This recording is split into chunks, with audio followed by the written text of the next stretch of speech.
One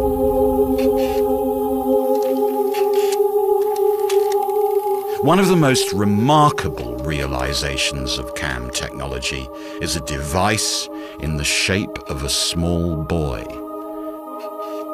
It's perhaps the world's most astonishing surviving automaton.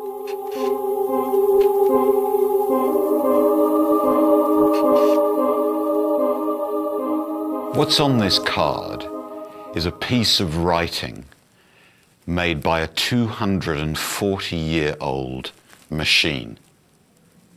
One of my favorite machines, one of the most magnificent automata of the 18th century. It's this boy, this writer. He was built in Switzerland by Pierre-Jacques Droz, one of Switzerland's greatest clockmakers. And the aim was, I think, to mechanize reason and automate the passions. Jacques Droz was about 50 years old in the early 1770s when he designed and built this masterpiece. Inside the boy are almost 6,000 parts. What's astonishing is that every one of these crafted components has been refined and miniaturized to fit completely inside the body of the boy himself.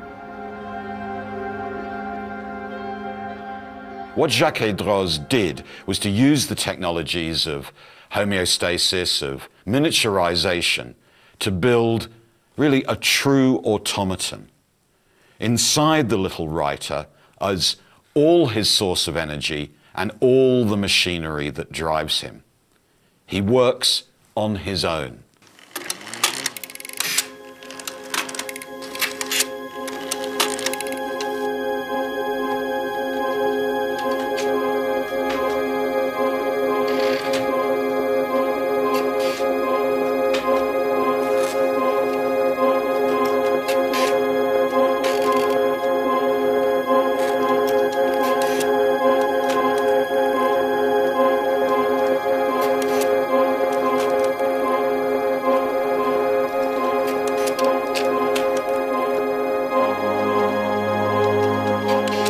At his core is a great stack of cams.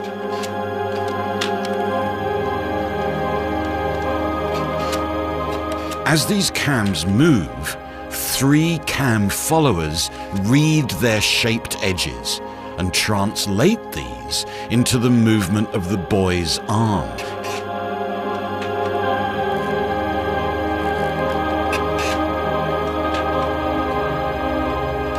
Working together, the cams control every stroke of the quill pen and exactly how much pressure is applied to the paper, so as to achieve beautiful, elegant, and fluid writing.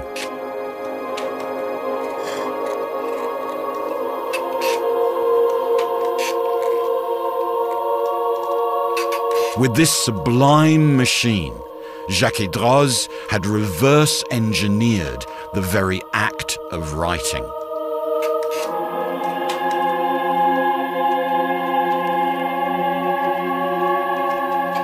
But the mechanical boy contained one perhaps even more astonishing feature. The wheel that controlled the cams was made up of letters that could be removed and then replaced and reordered. These allowed the writer, in principle, to make any word and any sentence. In other words, it allowed the writer to be programmed.